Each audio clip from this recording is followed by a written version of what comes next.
rauhoiton hyvä nainen, hei.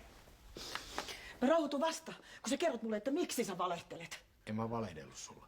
Sä just äsken väitit, että Sonja onkin Samuel. No okei, ton kohdan mä valehtelin, kun mä halusin välttää tällaisia turhia mustasukkaisuusdraamoja. Turhia todellakin. Niin, ei sun tarvii olla työkavereista mustasukkainen. Se riippuu ihan siitä, mitä niiden kanssa tehdään. Okei, mitäs niiden kanssa nyt sitten tehdään?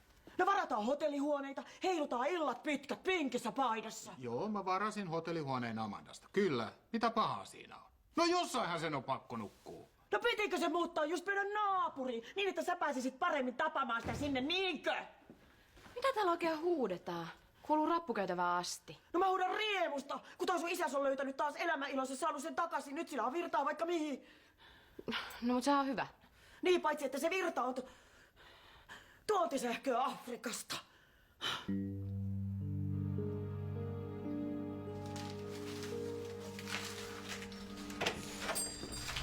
Moi. Moi. Lautasliina paketti putos lattialle, sen takia täällä vaan vähän möyriä. No möyri ihan rauhassa vaan. Suklaata vai? Sehän onkin semmoista rakkauden ruokaa. Toinenkin ottaa jotain muuta. Mä itse on tykännyt näistä.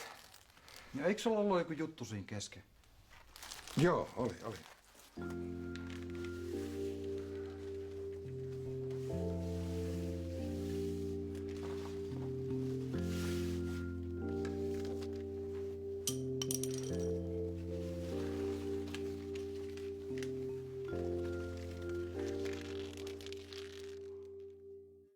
Tosi kiva, että sä oot innostunut ratsastamisesta, mutta mähän en varsinaisesti ole mikään opettaja.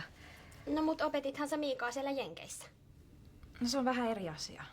Me tehtiin kaikkea muutakin yhdessä. Mut ne opettajat siellä tallilla, ne on tosi päteviä ja tosi kivoja. Niin, niillä on vaan jotenkin paljon oppilaita, eikä mulla olisi hirveästi rahaakaan. Mut hei, ei sun tarvis suostua. Sori, että mä tollain kysyin. Mulla oli vaan tänään pitkästä aikaa tosi kiva päivä sun kanssa.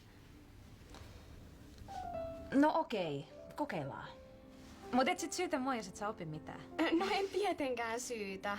Hei, kiitos. Sä oot tosi kiva.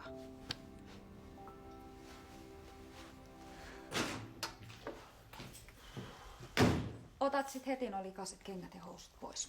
Jahas. Täällä on kuuma kissa kotosalla, kun pitää kynnykselle riisuutua. Eikö täällä voisi olla joku pukukoppi, jossa vaihdatte vaatteenne? No. Mihin sä karkasit? Työt on kesken. Miten niin? 8 tuntia tuli täyteen ajat sitten. Ei yrittäjäkelloa, kato. Spaasta ilmoitettiin, että siellä on lavuaari tukossa ja haju on kuulemma melkoinen. Eikä se haju vaan levinnyt muihin tiloihin. No ei mun tietääkseni. No, eikä siinä sit mikään kiire ole. Niin, sitä paitsi Kimmo ja Esa vois mun puolesta hoitaa nyt likaisia hommia. Meidän firmassa omistajatkin hoitaa likaisia hommia liikettä niveliin. Selvä. Mä voisin aamulla nukkua vähän pitempään. Et muuten nuku. Ne sun hommaamat uudet talot pitää hoitaa heti aamulla. Tervetuloa yrittäjän arkeen. Joo. Miksi sä annat Sepon komennella ittees? Te olette nyt tasavertaiset yhtiökumppanit. Pidä puoles.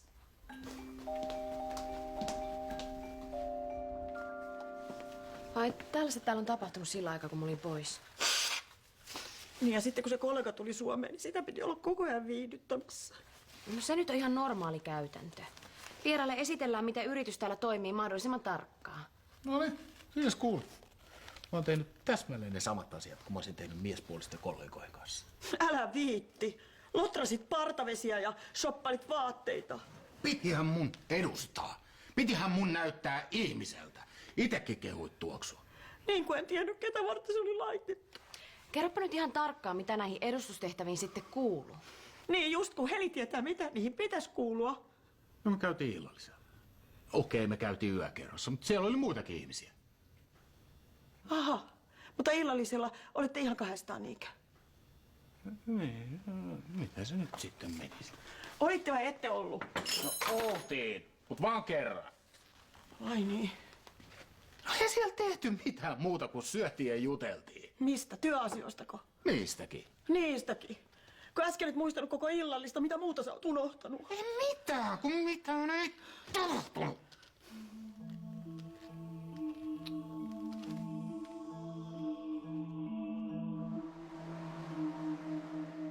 Kokos on kohta valmis. Halusin päästä jo kotiin. Kyllä sut taas vedä. Täällä käy karvasia naisia hoidossa. Sen verran tukosta aina löytyy. Ai sä oikein analysoit meidän tukokset. Joo, kato, perusteellisuus kuuluu toimenkuvaan. No, kato, talot on kyllä toinen omistaja nykyään. Onneksi olkoon. Sä oot päässyt elämässäsi pidemmälle kuin mä olisin koskaan uskonut. Kyllä säkin. Emme kumpikaan olla enää niitä samoja luusareita kuin silloin, kun Elias tuli maailmaan. Kiitti tosi paljon.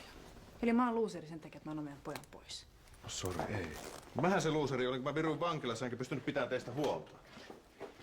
Pitääkö mä jatkuvasti jauhaa tästä samasta asiasta? Me sovitetaan, että olla. Tuli vaan mieleen. Itse asiassa tulee vähän liian useinkin mieleen. Onko sun töissä niin paljon loppuaikaa, että sä kerkeät sellaisia miettiä? Itse asiassa toivon, että nämä mun uudet työkuviot pitää mut niin kiireisiä, että mä voin unohtaa koko asian. Se olisi hyvä, koska mä en halua tähän asiaan enää palata. En mäkään. Kuka keksi laittaa tortinoja? Katariina. Näyttää sullekin maistuvan. Sä se tiedät, mistä nuoret tykkää. Mä kuulin, että sä aiot opettaa Peppiä ratsastamaan. Mut sehän on mahtavaa. Peppi on ihan täpinöissä. Miikahan sen sinne tallille toi. Niin, mutta sä sait se innostumaan. Sulla on selvästi pedagogisia kykyjä. Sä autoit Nikoakin tutustumaan siihen lääkärin ammattiin. Niin silloin, kun sulla oli se tehtävä koulussa. Katarina tosiaan osaa käsitellä meitä nuoria.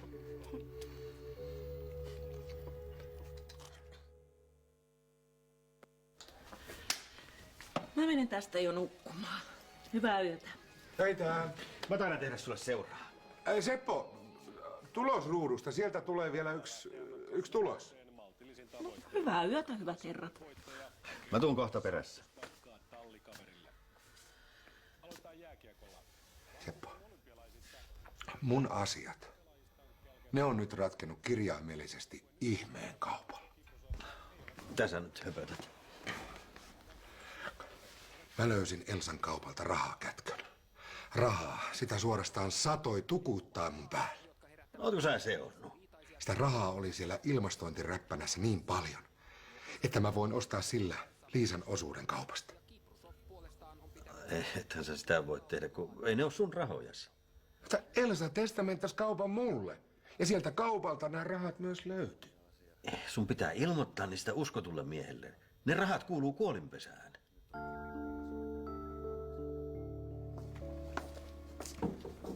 Sohvalle, äiti sut passitti. Hei, en mä usko, että sä oot pettänyt äitiä. Niin kato, kun mä en kertonut, että se on nainen. Ja kato, Paolan mielestä tää on luottamuksen pettämistä. Mutta muuhun mä en oo syyllistynyt. No miksi sä et sitten kertonut äidille? No kun... No mä kattonut, että se on tarpeellista. Vai sen takia, että Sonja oli sun mielestä viehättävä? No olihan se. Ihana. Nuori ja kaunis. Mutta mä silti vaihtais perhettäni siihen. Niin no. Mun mielestä on ihan normaalia viehättyä muistakin kuin omasta kumppanistaan. Juuri näin. Ei ne kauniit ja ihanat ihmiset mihinkään maapallolta katoa papin aamenen jälkeen. No ei. Ihastuksia tulee ja menee, kunhan ei vaan itse ala ruokkimaan niitä. En mä ollut siihen ihastunut. Etkö? Edes ihan vähän. No, en nyt niin paljon, että sillä olisi ollut mitään merkitystä.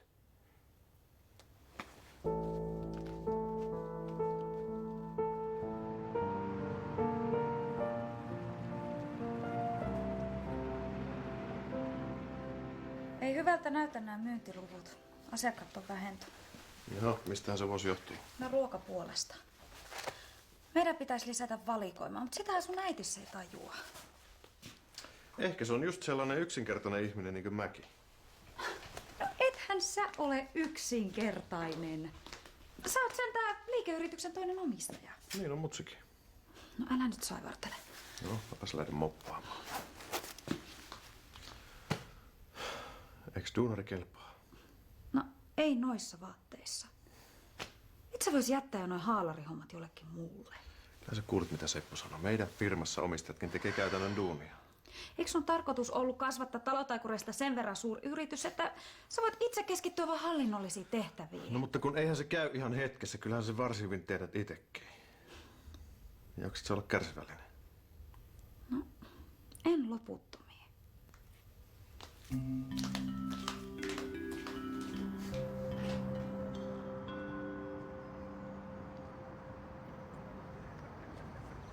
Ja sit selkä suoraksi ja paino reisille. Ja kato, että toi jalustin on tuossa päkiän kohdalla ja kantapäät alas. Hyvä. Sitten sä voit kiristää vähän ohjaa niin, että sulla on parempi tuntuma sinne hevosen suuhun. Sillä tavalla sun on helpompi antaa sille ohjeita. No eihän tää tottele yhtään. Tää on sen verran laiska, että se lopettaa heti, kun se huomaa, että ohjat ei ole kireellä. Se on siinä suhteessa vähän niin kuin miehet. Niin, paitsi että tää on kyllä kivempi kuin yksikään mies. Muutenkin mä oon päättänyt unohtaa kaikki miehet. Niistä ei ole mitään muuta kuin harmia. Ai Nikonkin? No varsinkin sen. Mä halua syyttää sitä enää mistään. Tehkö mitä huvittaa. Mut tiedätkö mitä? Mä ajattelin nyt keskittyä vaan kaikkiin kivoihin asioihin. No niin mäkin oon vähän ajatellut. Ai, tarkoitatko sä Miikaa? No kaikkia miehiä. Nyt keskitytään hevosiin. No se sopii mulle.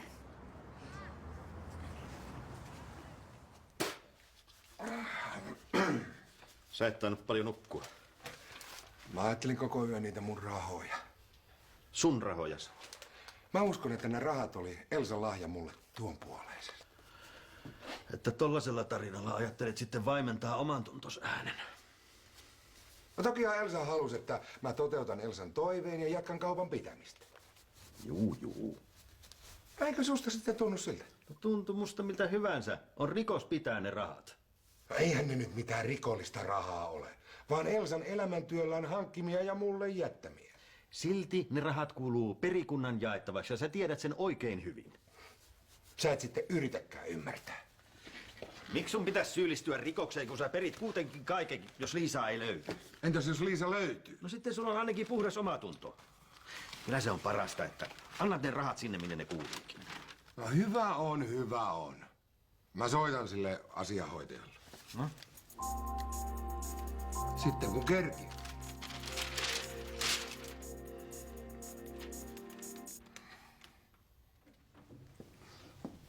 Antaisitko puhtaan paidan? Kelpaaks tää? Joo. Ei sitä voi missään rähmäsessä lähteä, jos vaikka poiketaan kahvilla. No ehkä isäkin ajatteli just noin. Silloin kun se osti sen pinkin paidan. Sä oot sitten isäs puolella. En mä oo kenenkään puolella. Mä yritän ymmärtää teitä molempia. No mitä jos sulle tulisi joku ulkomaalainen kääntäjäkollega käymään? Kai säkin laittaisit vähän parempaa päälle. Varsinkin jos se olisi nuori ja komea mies. Ehkä, mutta en yrittäisi kuitenkaan iskeä sitä.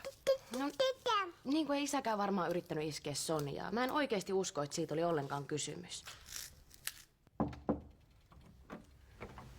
Mut sä Eli samaa matkaa. Hauskaa työpäivää. Teille molemmille. Kiitos. Tulkaa sitten lounaalla kotiin, niin syödään koko perhe yhdessä. Joo. Totta kai.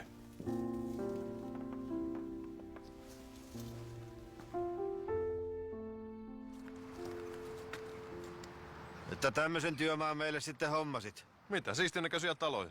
Joo. Ja valtavasti siivottavaa pinta-alaa. Ja asukkaatkin varmaan siltä nirsommasta päästä. Niin, no mulla on kato kotona hankittu immuniteetti sellaisia vastaan. No sittenhän sä voitkin heti ruveta hommiin. Se Esa ja Kimmo voinut hoitaa näin. Sitä varten monen palkkasi.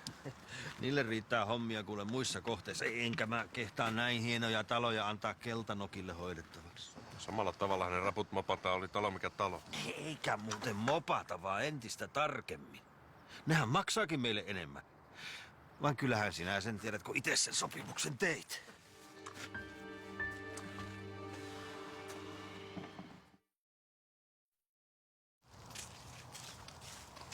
Pidä sit ihan leualta kiinni. Jos annat sille liikaa ohjaa, niin se alkaa vikuroida. Siinäkin suhteessa hevoset on ihan kuin miehet. Hei, anteeksi kun mä oon jauhannut sulle tänään kaikkea mun omia huolia. Ei se mitään. Välillä on ihan hyvä purkaa vähän sydäntä. Saanko mä kysyä sulta jotain tosi henkilökohtaista? Oot sä päässyt yli sun abortista? Mitä sä siitä tiedät?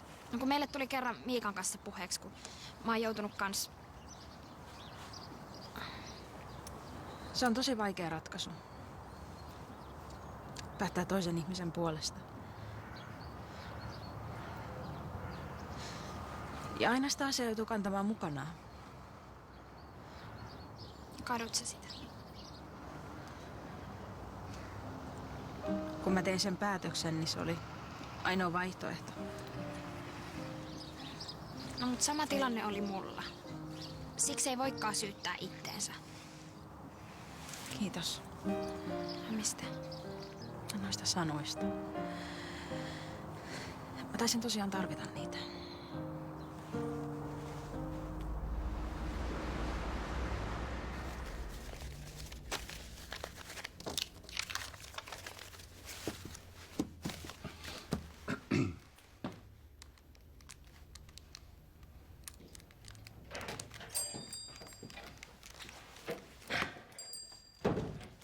Päivää. Päivää. Tiina Lehti, Mikko Kainuun toimistosta. Jaa, sepäs sattui. Mä olin just soittamassa Kainulle. No niin. Mun asiani koskee Liisa Toiviota. Hänet on nyt viimein löydetty Kanadasta ja hän on saanut tiedon äitinsä kuolemasta. Ja vaatii tietysti osuuttaa kaupasta. No, sitä minä en osaa sanoa, mutta perunkirjoitus voidaan nyt järjestää ja asiat saattaa päätökseen. Niin, mikä se teidän asia oli Kainulle? Mä voin viedä viestin samalla. On mun asia. Niin, mistä te soititte? Niin, joo, se. Ei kun ihan sama olisin vaan kysellyt, että joko tää Liisa on tavoitettu, mutta nythän tää asia tuli ihan selväksi.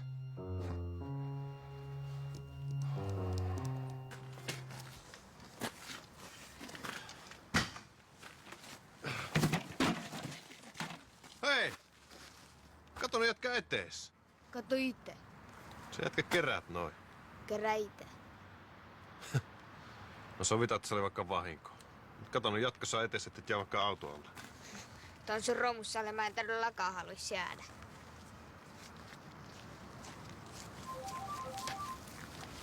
Elias? Laitetaan toi vielä kyytiin. Sitten on lasti täynnä kurkkua. Terve. Missä Heli on? Sille tuli asiakastapaaminen. No harmi. Istu pöytään. Mä laitoin uunilohtaseen on sun herkkua. Okei, kermakastikkeessa. No, osaat niin vetää oikeista naroista. Pieni sovinonelle vaan. Te olette molemmat mulle niin tärkeitä. Hoppa. Hoppa. Mihin se meni? Lasse Sievinen. Joo. No, paperit on mulla tässä ihan edessä. Odota hetki. Anteeksi, työpuhelu. Ei tässä mene kuin ihan hetki. Joo.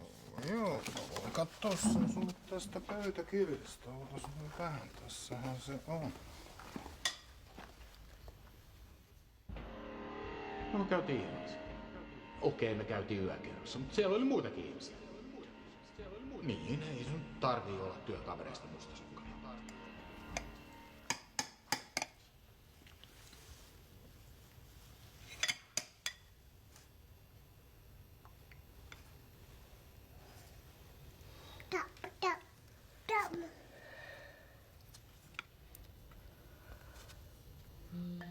Lasse, kiitos ihanista yhteisistä hetkistä.